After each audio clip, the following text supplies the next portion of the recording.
hariho hygiene yo ku mubiri na hygiene hariya bien sûr private part duhere quand même ko hari sensible donc duhere kuri turahereza ko hari sensible dutangurira aho nyene aho hari sensible bive mu nzira wewe uzaguhereza kuri isare mu maso duhere kuri ahari sensible havuge mu kirundi ciza urazi ko abarundi turya amajambo nitududurira kwavuga ngo how private part mbwa mu kirundi ni ibitsina byanyu igitsina abashaka gutukosora muze kutukosora muri comments ashobora kuba ari igitsina gore cyangwa igitsina gabo mu ma partie prive partie intime zanyu voilà rero aho niho bariko baravuga cyane kuko hariho abashinga nayo bariko baridoga hariho n'abafasoni bariko baridoga kuko abafasoni gusa bagira umwanda hariya mugaho hariho n'abashinga nayo bagira umwanda hariya ego vraiment bambaye amasouvetuma yabo amwe bambara toute une semaine voilà karibu kandi kuri Sexy Love TvShow bakunzi bacu nkuko mubibona twagarutse na Nadine mba ndamukumbuye comment tu vas but je vais bien okay Miko biraza ni uke uzobimenya tu a force mukirundi bavuga ngo baranasuna yo gasubira nkawe uzobimenya sawa murakoze cyane kubona turi kumwe uno munsi twagarutse muri emission yacu the Brunch Time waiting in your 30's toujours dushimire cyane abatwakiriye kuri Kepasa twongere également dushimire Spirit turi kumwe kandi muri iyi emission y'uno munsi tubibutse ko Spirit araga cocktail mushobora gutora hano i Bujumbura gafise udu flavor dutandukanye badam muze mukanwe vraiment ico no bamenyesha co uko ni sex akavuga umva ndacari kuri orange yanje comme toujours nasa ma préférence ariko nukuri vraiment murabona yuko mwatwakiriye namaze kukanwa kageze nko hagati turaza kugafeelinga hanyuma tubandanye Nadine uno munsi tuzakuvuga iki uno munsi tuzakuvuga kuri iri very sensitive ndibaza ku bantu bose mukaje jena sexy tugeza ahantu we don't care we really don't care tugeze mu myaka dushaka kwiga no ku growinga ukuntu siko hariho sujari kira trending on Snapchat yari kira trending on Snapchat without mentioning names bariko baravuga ku bintu vyerekeye hygiene isuku ry'umubiri kandi turiko turavuga isuku ry'umubiri nukuri isuku ry'umubiri rihera ku mutwe imishatsi yacu ihera ku mutwe gushaka ku maguru yo baratuvuze ngo abanfluencers bamwe ngo tugenda ngo ku maguru ngo ducafuye mukama we okay ivyo tuvyikawusha donc hariho hygiene yo mu mutwe ego hariho hygiene dentaire amenyo muyafata gute hariho hygiene yo mu maso skin care routine utubitubwira a partir de isare hariho hygiene yo ku mubiri na hygiene hariya bien sûr private part duhere quand même ko hari sensible donc duhere kuri turahereza ko hari sensible dutangurira aho nyene aho hari sensible bive mu nzira wewe uzaguhereza kuri isare mu maso duhere kuri ahari sensible havuge mu kirundi ciza urazi ko abarundi turya amajambo nitududurira kwavuga ngo how private part mbwa mu kirundi ni ibitsina byanyu igitsina abashaka gutukosora muze kutukosora muri comments ashobora kuba ari igitsina gore cyangwa igitsina gabo mu ma partie prive partie intime zanyu voilà rero aho niho bariko baravuga cyane kuko hariho abashinga nayo bariko baridoga hariho n'abafasoni bariko baridoga kuko abafasoni gusa bagira umwanda hariya mugahora hariho n'abashinga nayo bagira umwanda hariya ego vraiment bambaye amasouvetement yabo amwe bambara toute une semaine voilà. Vraiment batubabarije rero tuca twumvira uti iyo sije il faut que tuyivuga ko kuko in your 30s uteza kuba uzi hygiene yiwawe ukuntu ukora isuku ku mubiri wawe ijana kwijana. Sinibaza ko ari in your 30s only nibaze yuko mu bisanzwe utegeza kwimenya gukora isuku kuko abigeme parties intimes zacu ziri tellement fragile kubera ko deja twibuke ko tuja mu butinyana donc tutegerezwa koga régulièrement jewe hari abagenze murambwira ko noga kane ku munsi bakibaza ngo ndumusazi na sexe oga kane ku munsi ego umubiri wose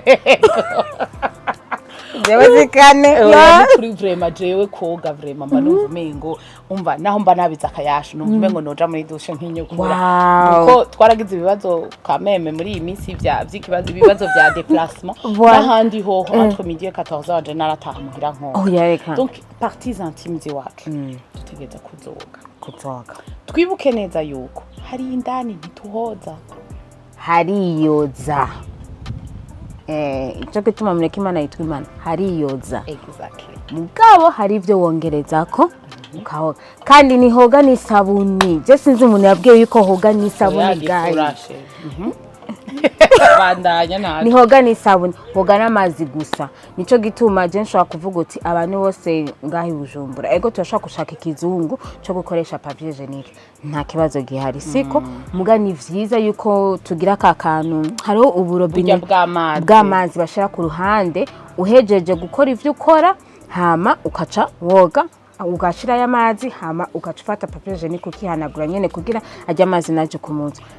Tubibutse osi yuko kubera ko hari ahantu dushobora kugenda tugasanga burya bw'amazi nta buhari abadamu nukuri tubishoboye tugendani hariho de lingette intime apana ya lingette uhanaguza umwana oya apana ya lingette uguramo hariho akalangette kaba kanditse ko lingette intime hari sinzi yuko mu Burundi muri alimentation naho randabobonaho ariko hari igihe tuzobaronderera ahantu mu alimentation buriho sino ubishoboye nukuri dutuma mu Buganda naraturonka cyane jewe hariho lingette igenewe only nze private party wawe jene navuga uti izo za intime mutazironse urashaka gukoresha lingette z'aba bebe ziri water based water based kuba n'umubiri w'aba bebe bavuga yuko uri very sensitive rero urashaka gukoresha zirya z'aba bebe ufise hiyo hari sensitive.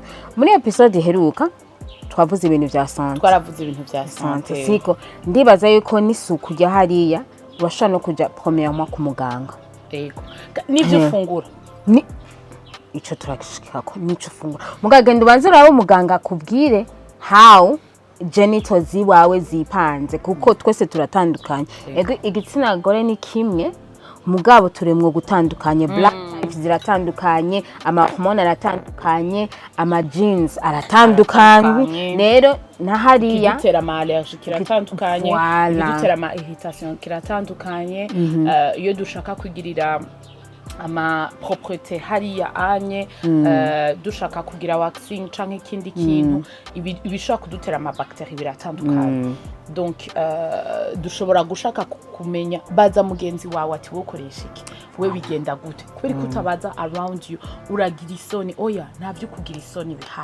bihari nta soni rihari kubera ko le plus ugira amasoni y'ukubaza mu kirundi uravuga ngo umupfu ntiyinukira ni ukuvuga yuko ushobora kugira ibibazo ushobora kuba ufise ibibazo non seulement sur les parties intimes ugasanga mu kwaha hariho méthode donc twakuze twese batubwira indimu ni ikintu ushobora gutora ku mubanyi ugakata and then uhejeje koga proprement ukihanagura mu kwaha hariyo n'ikindi ukura muri mu mafarmasi canke mu alimentation bicarbonate de soude ukavanga niyo ndimu ukahanagura neza ukabirana. Non, chaque kabirana. Moi, je pense pas. C'est même pas nécessaire kubirarana. Kubera ko quand tu as fini, wofata iya partie yawe y'indimu wakase, ugashami bicarbonate, ukihanagura, it's kind of deodorant. Kubera ko twese ntituri capable yo kwiyofra ama deodorant. Urumva ni nka deodorant iri naturel ikagupermita aussi gushobora kugira une bonne hygiène, une bonne santé. Nukuri twiga ikindi kintu maze kubona sinzi kurakibona wowe Nadine, iyo unyoye amazi menshi nukuri uramererwa neza. Jesse ndo mufane w'amazi ariko in your 30s you will learn to drink water. I have to drink water. Uravyiga kunywa amazi. Hama ikindi kintu nabonye gishobora kudufasha down there ku bantu badafise uburyo bwo kugenda for steaming. Uravyumva hari ahantu ushaka kugenda for steaming muga bidakunze yuko uja for steaming, hariho methode bita uteza kugira acrylic cans. Urafata indobo ugashusha amazi exactement, hama iyo ndobo ukayicarako, ushobora kuronka na clou de girofle. Yes, ukacushiramo bigashuha hama ukaca wicara nisume wambaye canke iki ukicara ukagira gutya ukicara at least 10 minutes ukabigira au moins 2 fois par semaine. Siko cyane uvuye mu kwezi bavuga mu kwezi cyane uvuye mu kwezi kugira ajyama deshe yasigaye aveyo bukebuke. Ana method tuko turababwira okazi udashoboye kukuronka ibintu bizimvye here and there, ukacubigira ugasteaminga your private parts. Birafasha nayo kugira ugire iki santé nziza. Santé nziza, une bonne odeur, une hygiène nziza. Turiko turavuga par rapport ya hygiène. Yes. Hygiène turiko turavuga ko ni par rapport y'umubiri wawe. Hari abantu ntituri obligé twese koga amasabuni ari compliqué. Amasabuni ari ahanitse canke kwisiga amavuta ahanitse. Imibiri yacu imeze cukimwe. Wowe menya umubiri wawe.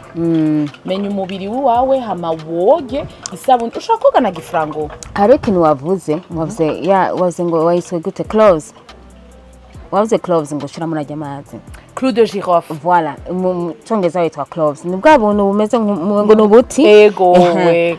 Hari I discovered yuko hari amavuta yayo bagurisha muri Asiatique. Ngira ndavuga kwa Fatima muri Asiatique. Nawe rangira problème uvuye mu kwezi hari ukuntu ubabuka. Kubera rofe yuko kumva umengo urahiye. Cyangwa uri kujayo. Voilà, kubera cortex iba hari ukuntu ama hormone abameze ukuntu sinshobora kubisigura sindi umuganga. So cyanavuga uti none je kanje kuri go kwa kundi nyene sexy atubwira telefone yacu sayo rusaku gusa kugenda kurondera uti sexy bam yagiye hehe yagize iki. You can go and Google chanda googling chansanga amavuta yayo arafasha itching ya down there. Essential oil ajya ya essential aba pure. Ndafata umunsi umwe ndavuga uti you know what, this itching is too much. Reka ngende kuyagura ndayisiga birahera gushika n'ubu maze nkameza nga canka amavuta ya moringa. Hariho n'abadamu yagurisha Estelle bakora amavuta ya moringa nayo urashobora kuyisiga biragabanya même the smell down there. Hama n'ikindi nabonye kugira smell igabanuka hari tumenye kwambara sous-vêtements ya cotton. Apara misi yose ngo kubera wabonye Kim Kardashian yama muri you know kubera ko wabonye naka yama muri dentelle ntituvyanse ko mushaka kwambara kugira mube sexy kugira ngo nukuri vraiment express yourself ikintu kiri normal, ariko twige kwambara cotton ni nziza et aussi twige guhindura régulièrement. Yes. Iyo turi mu butinya nkuko wabivuze, donc twige guhindura. Barakubwira yuko carrément ntuzeya novuga gute ijya cotex bayamba iyi serviette hygiénique uba wambaye utegereza kuyihindura tous les 4 heures. Ukayihindura effectivement 4 heures ukagendana iyindi. Donc ahantu hose ushobora kugenda ukaja muri toilette hari amazi n'ukuri ukayakoresha and then ukayihindura toutes les 4 heures. Hari abakoresha makap, hari abakoresha matampon. Umumwe wese afise ibintu akoresha biri different, ariko twige tukubihindura toutes les 4 heures kugira ngo dushobore kumererwa neza, kugira ngo iyo smell donc uko kumota bitukuzane. Naho ca tuza no mukwaha urashobora kuba ugira ama transpiration cyane hama au courant de la journée ukabona yuko vraiment aka kazuba vraiment kibujumbura karatwica kandi twirirwa turi ku rugendo. Ariko nikibuza yuko hari ahantu za guca hari amazi hari iki ukihanagura ukoga ukihanagura nimba wagendanye deodorant yawe roll-on canke ikindi kintu ukagira kugira ngo wevite deja n'abantu baza kukubwira ngo urafise smell. Kandi ikindi kintu naco nimba wumvise mugenzi wa Nedine wone wowe mubwira abantu twakira ibintu different. It's a sensitive thing. Mugabo umuntu mukunda hari n'ikintu cyanyuma, it's very sensitive. Muganga kuri Sexy Love TV we are vulnerable. Ndamaze kubona yuko n'amavuta yo kwiyambiza atera kunuka. D'après? Yes. Ivyo ntafite nzi no kuri. Mugabo Burundians dukeneye kuvyumva, but yeah, arayitera kubera iki afise acide nyinshi. Afise acide nyinshi kandi ugasanga umuntu ariko arayisiga ukaca ugendera ku uruzuba rutera sweat ni acide kacujana n'ijya acide y'amavuta uca wumva ukuntu nico gito. Solution none wibaza ko ari ya solution nuko kubera ko nitugire tubavuze kwiyambira baravyikundira nivyo babikundira. Solution nuko ugira balance. Hari umuntu yigeze kumbwira uti jewe ndisiga aka glycerine ko kwiyambiza mugaca ndakavanga n'amavuta y'inka ajya natural. Urumva kugira iyo acide gabanya hama kaca avuga uti ni sabuni nkoresha isabuni isanzwe kugira acide nibe nyinshi. Aca avuga chaque wavuga anywa amazi menshi akaca nafungura neza. Urumva ibintu biri kugira agire balance, ibintu nibibe too acidic canke nibibe too natural. Uravyumva aca gerageza kuraba balance yogira mu buzima. Kubera ko urumva bose ukubikunda si kumwe byanga si kumwe, ariko ushoboye kubiheba nukuri ça serait bien. Ariko udashoboye kwiheba urumva yuko utegeka kugira balance par rapport y'ivyunya y'ivyufungura y'amazi y'ivyunwa ikintu cyose ushira mu mubiri utegerezwa kukibalance. Reka rero tuze kuri above part. Twababwiye yuko d'abord imbere yuko tuza kuri above part amavuta koga uroga uko ukamenya umubiri wawe. Hari abantu bafite des peaux sèches, hari abantu bafite des peaux naturelles, hari abantu bafite des peaux mixtes, hari abantu bafite des peaux grasses. Ushobora kuba ubifise mu maso gusa canke d'autres parties. Nka jewe ndazi yuko j'ai une peau sèche toutes les parties de mon corps. Donc ndamenya yuko hari amavuta nisiga muci, hari amavuta nisiga muri periode y'imvura. Donc ivyo byose kuko nk'amavuta nisiga muri periode y'imvura ndayisize muci ndasweatinga ahantu hose sishobora no kuyisiga mu maso sinari kuba nsangutya anye umva naye kuba nabiza akayasho na makeup ntifata. Donc twige aussi kumenya imibiri yacu hanyuma uwo mubiri wacu niwo ucutuma kumenya ivyo wisiga. Then I am going to give her kubera above part skincare, above part elle est plus experte que moi. Skincare above part of so no mukanwa harimo ugatubanze tubwe mu maso je novuga ati ikintu ca mbere nuko koga mu maso. Yes, koga mu maso kabiri ku munsi. Mu gitondo woge mu maso ugira uje kuryama woge mu maso.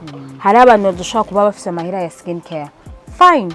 Izo skincare na mafaranga mufise cool, gifura igura mafaranga make.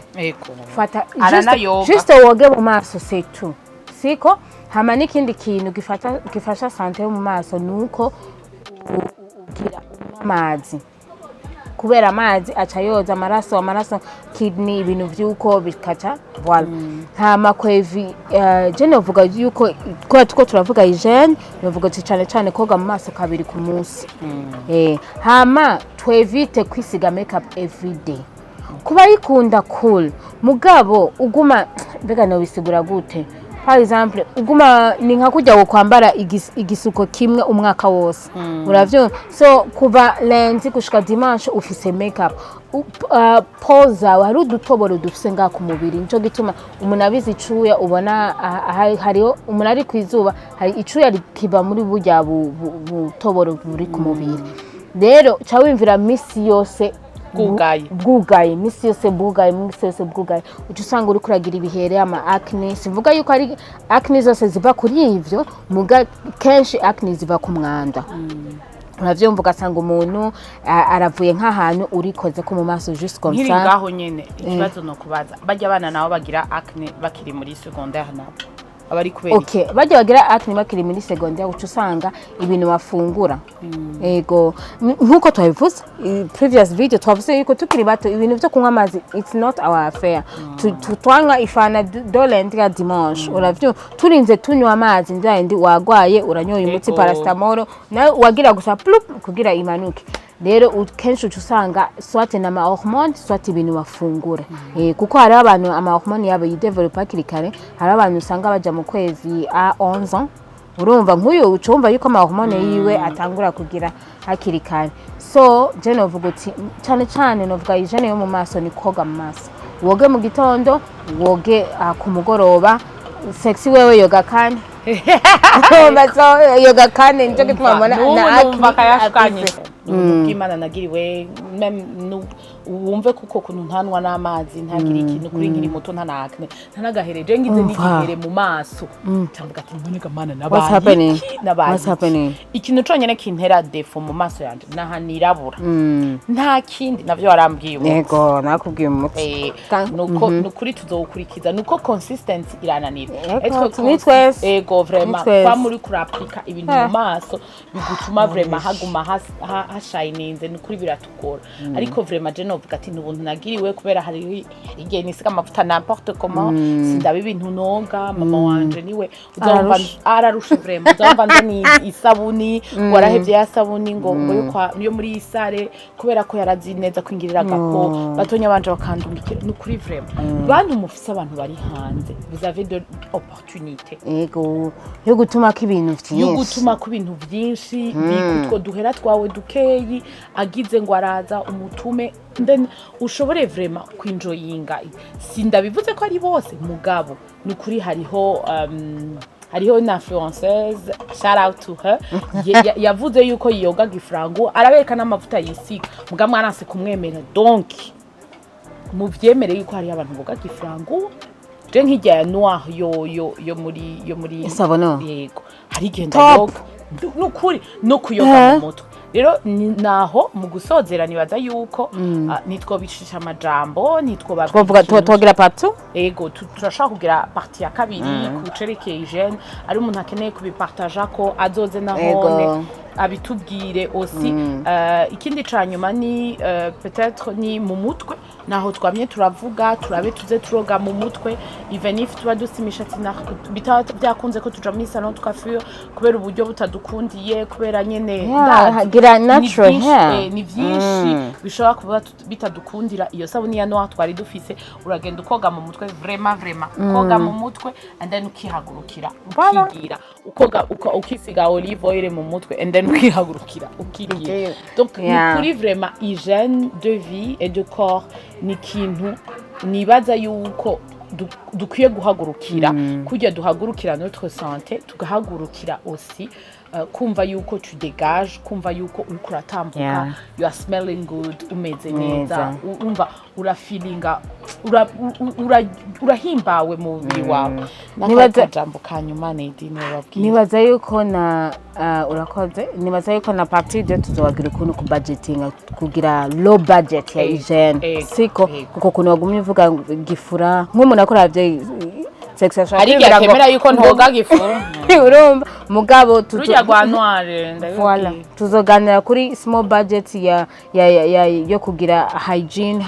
akumubiri wose je nibaza yuko ubukurikira durashaka kubabwira ngo comment aussi gérer utwo duke wewe ubufise voilà utwo duke ubufise c'est pas la peine yuko ubufise byinshi kugira ngo ushobore kugira ibintu byiza murashaka kwivugisha ati be bajya bariko batubwira ibikibasha ngo bafise ibintu barakora tagara oya ariko sometimes urumva natwe ukeneye uradukubita tukaba obligé yukumenya kandi nigira dushike ngaha hari nige bijya bintu biri expensive bitemerana n'imibiri yiwacu ugasanga bijya biri cheap nivyo vyemerana n'umubiri wawe kwera niko warakuze kuko ni bangahe ngaha bakuze boga gifurango canke bogike donc nukuri vraiment naco twabaye nubu ntaco tuko turaba amazi tuyanwe udashobora kwafodinga amazi mineral fata ajya amazi yo mwibombo uyateke ahore uyashire mu icupa uyanwe nukuri akajambo kanyuma Nadine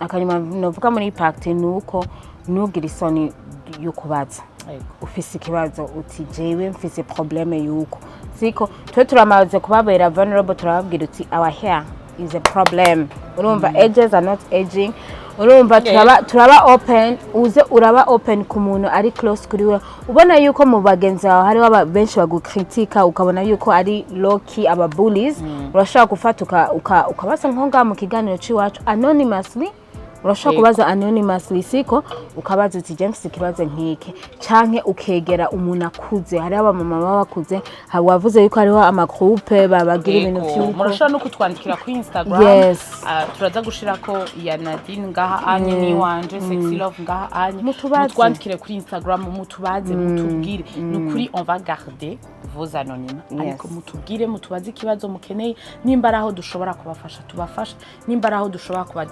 kubadirija tubadirije urakoze cyane Nadine ikiganiro cy'uno munsi cari kiryoshe tubashimire cyane kubona mwadukurikiranye on Sexy Love TV tubibutse neza yuko twari muri the brunch time waiting in your 30s twariko turavuga kuri hygiène du corps hygiène du corps umubiri wose bien sûr tubibutse kandi ko twari muri Kepasa iri muri Rohero de quartier Inesses avenue Source du Nil numéro 11 ni restaurant ni bar yuguruye tous les jours mushobora kuhasanga ibi mwabonye ngaha hano agaplato kameze neza ariko mushaka kuhasanga nibindi barase piano bar le lundi nukuri vraiment muzoze ntimuzokwicuza tubibutse kandi yuko dushimira Spirit aga cocktail kari kamana natwe muri ibi biganiro pour le moment ni cocktail iri varié ifise ama flavor iri varié